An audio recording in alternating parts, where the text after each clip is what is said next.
Fala pessoal, o programa DR está de volta para você, para sua família, e o tema de hoje é Superando o Adultério. Fica com a gente aí que esse tema tá polêmico.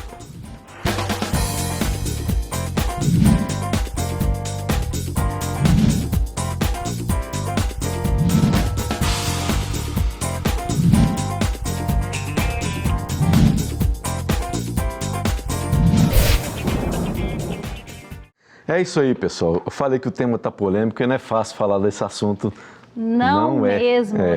Não é fácil, mas, infelizmente, no meio da igreja, ele tem acontecido, não seria normal que acontecesse, mas o adultério tem acontecido, o divórcio tem acontecido, a separação tem acontecido e a gente tem lutado como igreja para que isso não aconteça, mas a gente tem que aprender a passar por isso, superar essas marcas que ficam, as dores que ficam, e a gente está aqui para falar sobre isso. E é difícil falar, né, gente, porque Deus me livre, nunca passei, em nome de Jesus o Senhor vai nos guardar, nunca passaremos por essa situação, mas é muito difícil, é uma das situações mais difíceis do aconselhamento de um casal, é quando algum casal chega e teve uma situação de adultério, né, realmente uma quebra de aliança, realmente uma quebra de confiança, e é como uma taça de cristal que cai no chão e a gente não consegue colar, né, mas o Senhor consegue, né, e é por isso que a gente traz esse tema, porque realmente nós queremos que você entenda que o adultério ele pode ser superado, não é fácil, mas ele pode ser superado.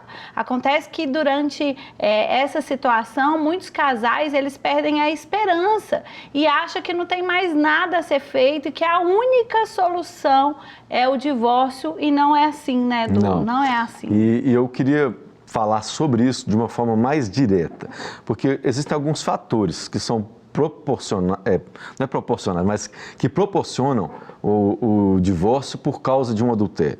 E os fatores são o orgulho e a dureza de coração. Então, foi advertido isso muito antes. Moisés, lá no tempo da lei, já havia prescrito que por causa da dureza de coração seria permitido lavrar uma carta de divórcio e repudiar a pessoa. Mas a gente, como igreja, entende que Moisés só permitiu isso porque existe esse fator que é o orgulho que provoca a dureza no coração. Então, o primeiro passo para a gente tentar superar esse desafio aí de um adultério é quebrar o orgulho. E só Deus pode fazer isso. Só Deus pode quebrar o orgulho do nosso coração, nos fazer querer perdoar, né, e efetuar o perdão no nosso coração. É claro que o perdão é uma decisão. Então, primeiro a pessoa tem que decidir. Tem que decidir, é isso que eu sempre falo. A gente quer que Deus nos perdoe o tempo todo, a gente carrega aí um monte de culpa dos nossos pecados, nossos erros, transgressões, mas a gente é incapaz. Eu falo isso com toda convicção, porque é muito difícil um casal chegar com desejo de perdão, ele quer a vingança. Esse é o problema. Sede de vingança. Uma sede de vingança. Ele me traiu, eu tenho que trair também. Eu tenho que ficar igual. Eu acho que é um sentimento muito doente, eu não sei, uma pessoa que quer uma vingança. Está ferido, né, Edu? Uma ferida. A pessoa está ferida e aí ela quer ferir. Geralmente a pessoa ferida, ela fere outras pessoas. Mas por quê? Por causa do orgulho. Isso. Então aí o desafio é quando alguém tem o orgulho, é um lugar assim muito perigoso, que ele torna a gente hipersensível demais a coisas que ferem quem nós somos. Então o adultério, ele feriu a sua honra. Então quando existe o adultério, a pessoa se infla. Ela se infla de tal forma que qualquer coisa provoca dor. E aí que está o perigo, porque na hora de um erro da outra pessoa, a gente é incapaz de tentar entender primeiro o que aconteceu, por que levou a isso. Talvez o problema não tem nada a ver com você, o problema é o outro que está afastado de Deus, tem uma vida complicada, não tem buscado a Deus. Então a gente tem que tirar o nosso lugar de orgulho para poder entender o que está acontecendo, para que aí sim Deus entre e comece a tratar. Tem algumas coisas que precisam ser superadas, né? Quando um casal, ele passa pelo adultério.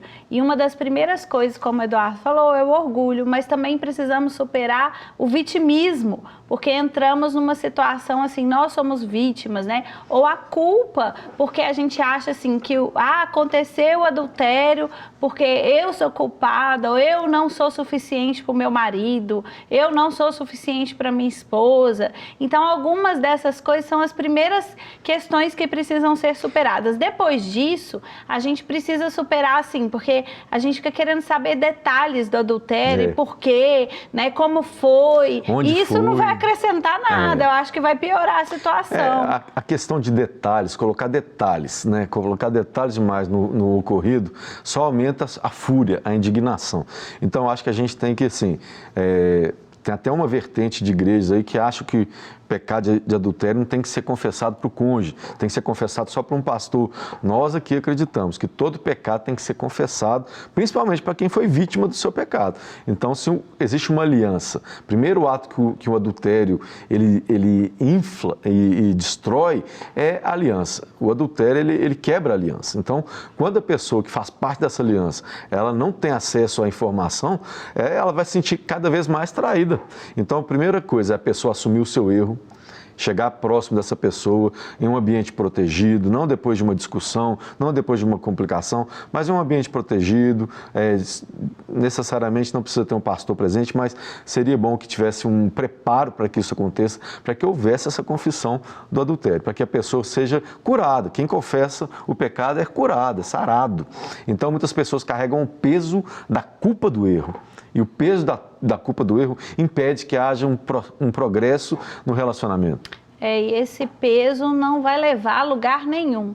A gente precisa entender, gente, quanto que a gente demora para entender que Deus perdoa, que Deus nos liberta, que Deus lança os nossos pecados no mar do esquecimento e deles não se lembra mais. Isso. E a gente fica carregando pesos e às vezes o que dificulta a gente até contar, confessar, é esse peso, é essa culpa, é a gente não se perdoar, né? Então, além do outro ter que nos perdoar, nós também precisamos nos perdoar, né? A pessoa que cometeu o adultério precisa se perdoar, né? Ficar longe também da situação que levou ela ao adultério. Apagar qualquer contato, qualquer ponto de contato com aquela pessoa que levou ao erro. Isso. Então, mas as pessoas não, elas querem continuar vivendo uma vida escondida. Às vezes o pecado aconteceu no trabalho, no ambiente de trabalho, e a pessoa quer continuar naquele ambiente, não faz esforço nenhum para sair dali, e aí até essa pessoa talvez já até frequentou a casa da pessoa, né? Geralmente é com pessoas conhecidas, não acontece um adultério com um ser espacial que sai do espaço. É mais difícil.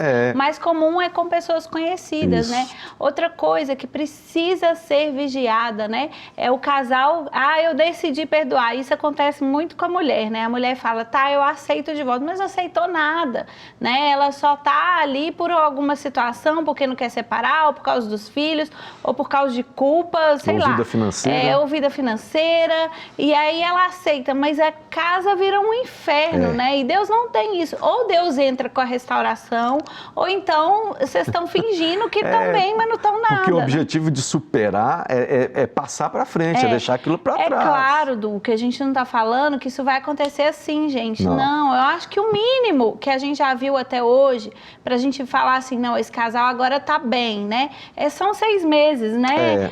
Porque é um prazo, é um tempo, né? A gente precisa ter paciência com os processos. A pessoa conseguir digerir tudo que aconteceu e se tirar desse lugar de vítima. Ela não é vítima, em nome de Jesus, não fica carregando esse peso.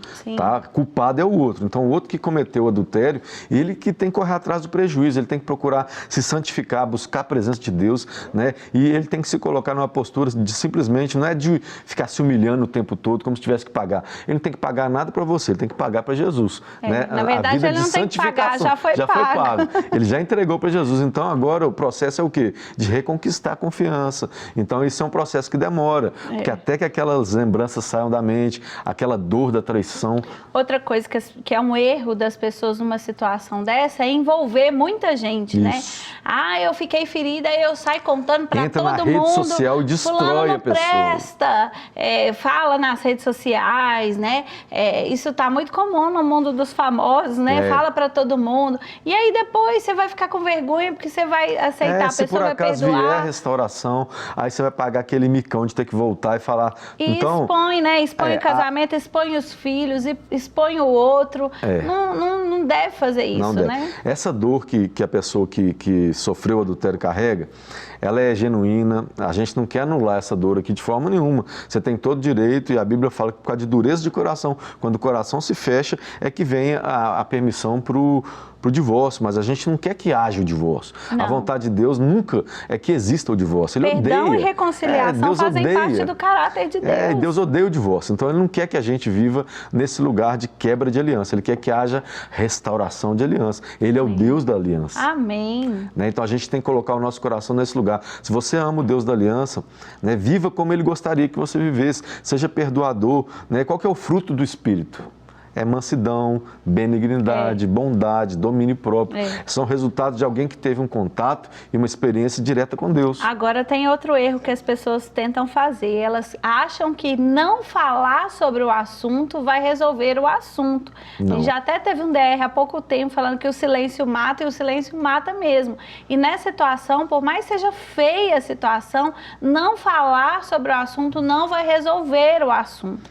Então procure pessoas, né, pastores, terapeutas familiares cristãos, pessoas que vão te ajudar para que vocês possam conversar, se vocês não dão conta de conversar sozinhos sobre isso. Né? Então, procurem pessoas para falar sobre o assunto, para falar das mágoas, para falar das feridas, para falar das desconfianças, porque é todo um processo de reconquistar tudo isso, de sarar tudo isso, de limpar todo esse lixo emocional que foi causado. Mas a gente precisa falar, gente. Se não falar, não vai resolver. Se fingir que não aconteceu, não aconteceu. Então vamos ser realistas. Eu acho que tem que colocar na mesa muito direto o casal, né? Entendendo as realidades que levaram a acontecer isso. Então é um esfriamento, talvez após o nascimento dos filhos, a esposa dedica demais aos filhos. Distanciamento emocional. Às vezes é uma frustração no trabalho e a pessoa quer buscar um ponto de escape. São várias coisas. Mas sempre, gente, eu vou falar aqui, se tudo isso está acontecendo, a primeira coisa que aconteceu foi que vocês se afastaram de Jesus. Né? Então, só acontece todas as outras coisas se vocês estão afastados de Jesus. Porque se vocês estão pertinho de Jesus ali, com a vida devocional em dia, amando Jesus mais que todas as coisas, né? Amando a igreja, servindo, vivendo Deus de forma plena, essas coisas não acontecem. E a palavra de Deus, ela fala assim, buscai, pois, em primeiro lugar, o reino de Deus, a sua justiça, e todas as outras coisas serão acrescentadas. Então, o desafio está justamente em quem está em primeiro lugar. Quando a gente se concentra na gente mesmo, ou no trabalho, ou em outras coisas que não são Deus, elas se tornam Deus na nossa vida. Então, a primeira coisa que tem que ser feita para superar um adultério, e a mais importante, é buscar ao Senhor e devolver o centro, a centralidade do casamento, da vida conjugal, do lar, da casa, da família para Deus. É isso que vai fazer a diferença, e só assim vocês vão conseguir superar o adultério. Todas as outras dicas que a gente falou fazem parte desse processo. Mas, em primeiro lugar, a centralidade de Cristo no seu coração. Eu acho que isso vai fazer a diferença. É importante você saber que Cristo, ele é o justo juiz. Você não é justo, você não é... A Bíblia fala que não existe um justo sequer. Então não se coloque nesse lugar de julgar, né? Não julgue a pessoa, apenas perdoe, aceite e tente viver com essa pessoa. É porque é muito fácil falar assim, eu perdoo, mas não quero conviver mais com ela. Isso não é perdão no meu ponto de vista, né? O perdão é você perdoar e andar mais uma milha com aquela pessoa, né? Dar para ela a chance de reconciliar com Deus. Seja esse suporte para ela, ajude essa pessoa a se levantar, que eu tenho certeza que ninguém fica feliz quando trai. É verdade, gente. Então, com Jesus, a gente supera qualquer coisa, inclusive o adultério. O DR de hoje vai ficando por aqui. Infelizmente, esse é um assunto que dá pra gente conversar, ó. Mas se você é lá da Igreja Batista Lagoinha Matriz, procura a gente e a gente pode te ajudar a superar se isso aconteceu na sua vida. E em nome de Jesus, nós cremos que o Senhor tem uma nova história para você e para a sua casa, em nome de Jesus. É isso aí, tem um livrinho no forno, quase saindo sobre esse assunto, então espera aí que já a gente vai falar sobre ele, mas que Deus abençoe a sua vida, que seu coração se encha de esperança, a nossa força para continuar é Jesus Cristo. Então que Deus abençoe você, sua casa, e que você lute pelo seu relacionamento na presença do Senhor. Beijo, gente, até semana que vem.